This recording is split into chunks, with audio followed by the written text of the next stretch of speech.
We're going to talk city development right now. Assistant City Manager Ted Deering is in the studio. Good morning, Ted. Good morning. How are you this morning? I'm doing great. It's nice to see you again. I guess city offices were closed, but you were down City Hall anyway. It wasn't exactly balmy in there. It was not. That old building was having a hard time staying warm. So was ours. You know, it's you get to a certain point, and the boiler just looks at you and says, "What? You want me to do what?" Exactly.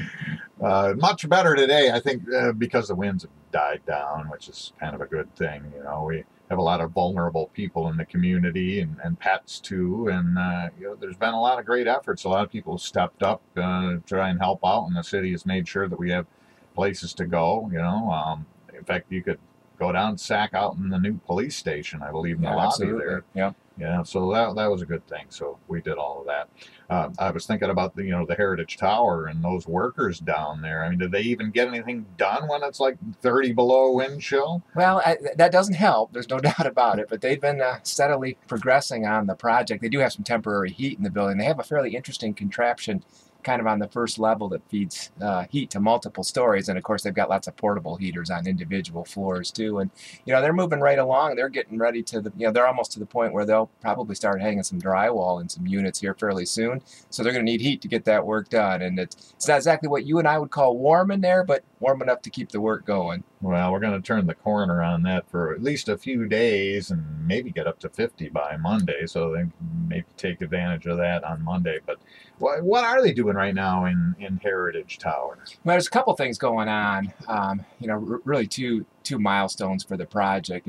We've talked about the complex capital stack for that particular project. All of the financing is committed, but we've got to close all of those loans. And so we have a weekly conference call with a wide group of stakeholders to get that part of the process done. But meanwhile, construction continues at the project, and they are inside, doing major indoor renovations, as I mentioned, on some of the upper floors. They're even getting ready to hang some drywall. So it's a little bit of a different type of project. Normally, I don't think you would be this far into construction without the financing closed. But it just speaks to how important this project is to Battle Creek, that we're just plowing ahead and taking advantage of the opportunity to get some work done while we figure out the rest of the financing. Refresh my memory. How many living spaces are we hoping to have in the building? Yeah, it'll be roughly 85, I think is a good number to work with. So 85 residential units of a variety of size and configuration, as well as obviously commercial and retail space on the first couple of floors. First couple of floors, yeah. And we were talking the other day, I don't know how it came up, but we were talking about escalators, and we were trying to think of buildings in Battle Creek that had escalators. And of course, there isn't one anymore down at Cantley Place, and the one at the old Sears building at Horrocks has been decommissioned. Yep. It's still there, but it doesn't run, or it hasn't been used.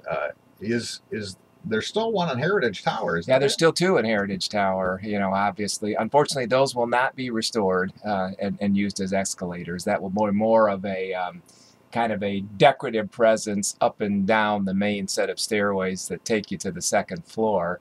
And I think I'm not sure I've seen the latest plans. They talked about some planters and some things in that area. Okay. But they'll still be there. They won't be removed, but they won't be functional. They won't be fine. Well, we wondered about that, so now we can't think of any functional escalators.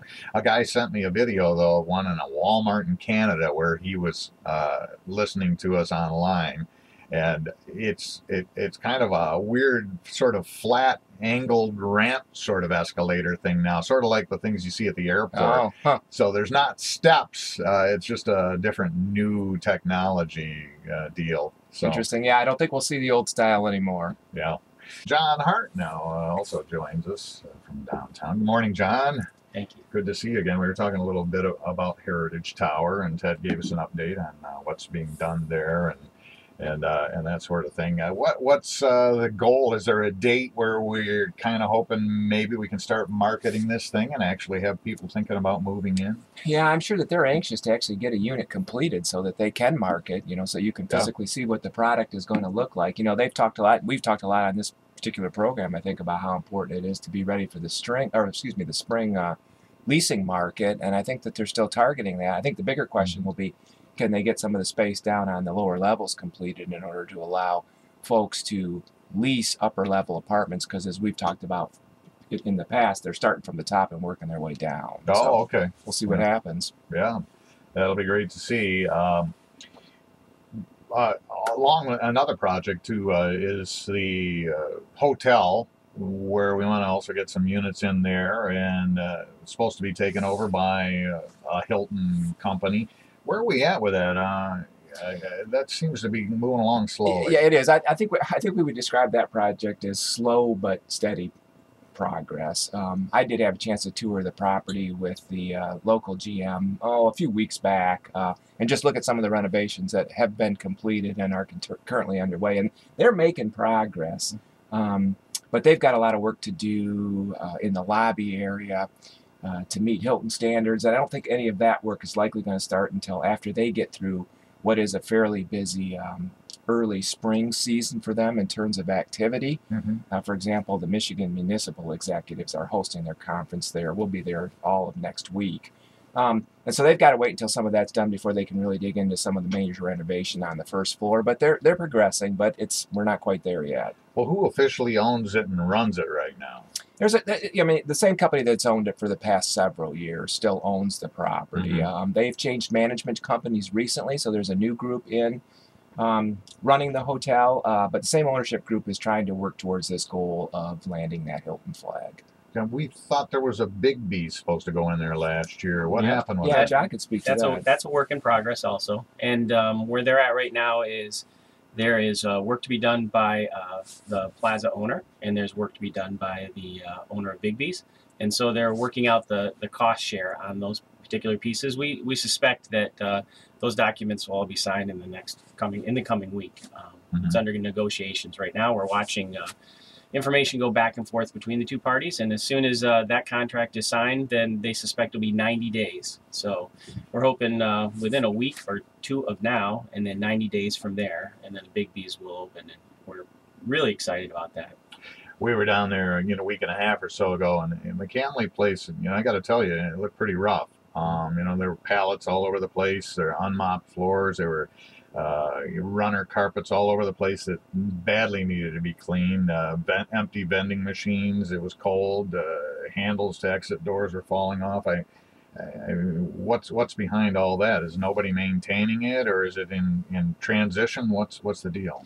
Yeah, I can't say I can specifically speak to that. Obviously, a construction project like this has some negative consequences for potential users and those that are staying in our community. We're very hopeful they can stay on top of some of that stuff. Obviously you don't want somebody to have a really bad experience in the interim and just decide not to come back to Battle Creek. And I think we're very optimistic about what the end product would look like, but I think it has been a bit of a challenge to get from point A to point B here.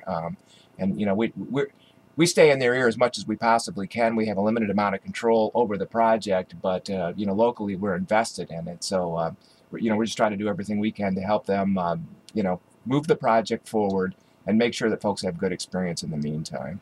Yeah, it would seem like quite a challenge to get, the current owners to do these things. I mean, what's in it for them, and try to get to a point where the Hilton people will come in and actually take over and do something. Yeah, absolutely. Well, and I know they've had some challenges working through what exactly are the expectations of Hilton versus what can the project afford too, which is always a challenge. So those conversations are ongoing, but we don't have any reason to believe at this point that they won't get there. They just may not have gotten there as fast as we would have liked. I can also just jump in real quick and say that there's a split between that property, which abuts the Festival Market Square, the arena, and in between the hotel proper. And so we suspect that come spring, with the release and opening of the Big B, then that's going to create some critical changes we need to see out in the property that abuts Festival Market Square. You're going to have a new storefront. We'll be back into the type of weather in which you can paint and make alterations on the exterior of a property. And then, of course, I think what you're seeing is that's that commercial space, the part that you sort of mentioned when you come in. And they're using that to stage right now for their development. And they're moving tenants around so they can make way for a commercial rebuild. So with the first Big B coming in, we'll then be able to test that for the next couple folks that they're eyeing to use some of that commercial space. Some exciting news. I believe it's next Tuesday. I thought I had it in my calendar. New business having an open house a couple doors down from my barber, the Hair Shed. Tell us about that. JPG, yes, and R. I'm sorry, we have a lot of acronyms right now. Yeah, I would have mentioned it, but I wasn't sure the order of those letters either. JPG and R. Yes, we're really excited. Jeff Grog and his group coming down to what was formerly the Grace for a short period of time, the Grace Health. Operation Grad, I think at one time might have been in there. Yeah, Operation Grad might have been a few doors down. But, oh, okay. Yeah, but so we're really excited about that. It wasn't really on the market. It was kind of a deal we finessed with knowing people were looking around JPG and R. It was the right size building. It's the right price. It was recently rehabbed 5 years ago, and they can turn it around fairly quickly. And they're looking at doing some creative things. They've got a fairly decent sized staff. The type of staff that likes to be in urban environments, would like to attract maybe a little cafe, maybe a little retailer, as well as their office space being developed there. So we're in that phase of saying what else do we need downtown? What could we use on that end? And who do we sort of have in the hopper that we can work with them as a partner developer to get inside of their commercial space?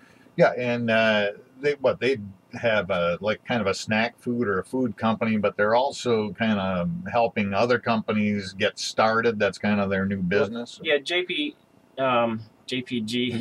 and R, they work in the food industry. Yeah, from anywhere from working out ingredients with people to marketing, to sourcing, to even they run their Snackworks company.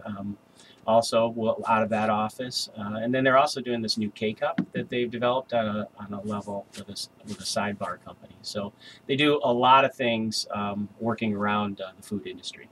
Talking about downtown development with John Hart and Ted Deering.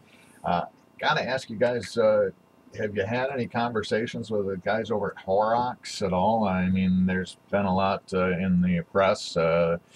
And one of the owners at Horrocks saying, yeah, we're talking about moving out to the mall. We've had a lot of discussions with them, going back a couple months actually. And ever since, Kmart and Penny's and Macy's and some of those, and recently Sears sort of became available, it intrigued them to look. And so we've been working right along with them. Of course, we'd prefer them to stay downtown. It's part of our redevelopment plan. Often people will say, well, if I were to live downtown, where would I shop? And we say Horrocks. And, people have fallen in love with Horrocks as it exists today, right? But it has, it's an interesting site. It's an older building. And so when people, good business people look, right, for economies of scale. And so, although, they're looking, we just as soon have them stay downtown. So we've been working with them, talking with them over the last couple of weeks as this story sort of broke. And they say, hey, John, we're looking, but it doesn't mean we're moving. So, but if they do move, it is inside the city of Battle Creek. It could do great things for the mall. But if we had it sort of our way, we'd like to see them stay downtown. Yeah, well, me too. And a couple of people have said to me, well, if they move, does it make any sense for them to have a smaller satellite grocery right downtown on Michigan Avenue? Well, that all depends on, what that model would look like. We've even had conversations with them in the past, in brief, just saying, what would a small little convenience store look like, even if you stayed where you were, because walkability is somewhat of a challenge right now, although we have plans to cure some of that. So the discussions have come up, but again, not getting the cart too far before the horse. We're going to continue our discussions. We're working with the mall. We're working with the owners of Penny's and Macy's.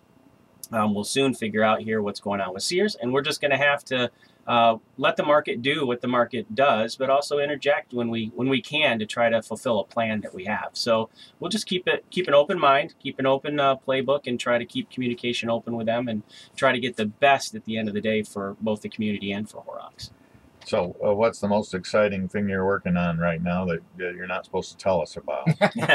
Well, I've got one I can tell you about. Okay. So at 80 West Michigan, next to Pastrami Joe's, We're just a day or so away. We're getting some final inspections today, both from the health department and city. Opening up a spot for Cafe Rica, which was one of our tenants down at BC Cargo, and Simply Sensational Berries, which is dipped berries and treats like pretzel rods and stuff in chocolate.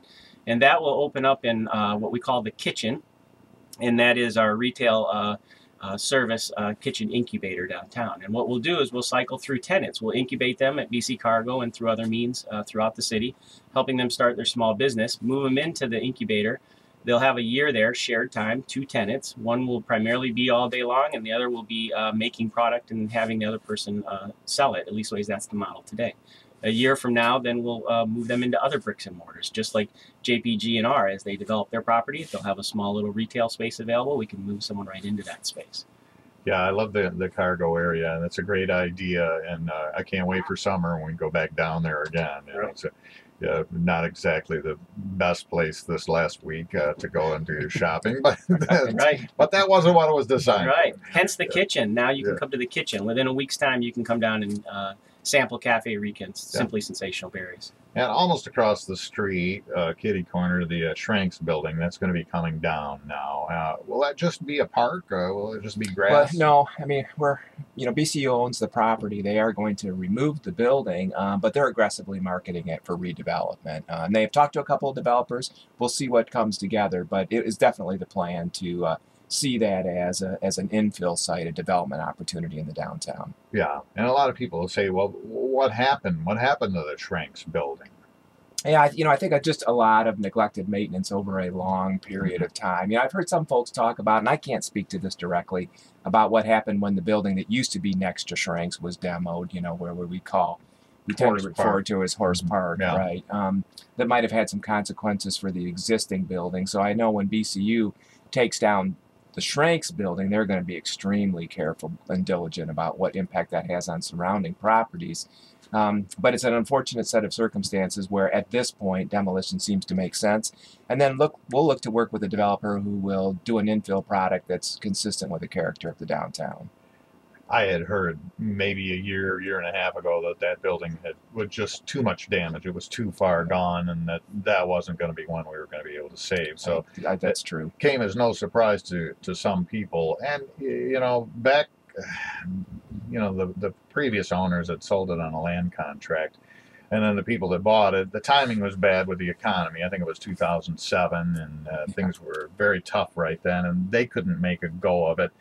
And so then, once that land contract lapsed, it sat empty long enough so that all the grandfathered code stuff expired. And now a new owner would have to come in there and buy a $2,000 walk-in freezer, whereas the old freezer worked just fine. I mean, do you ever talk about trying to help people with those situations? Because that's a major barrier downtown. Right, yeah, it certainly is. We certainly do.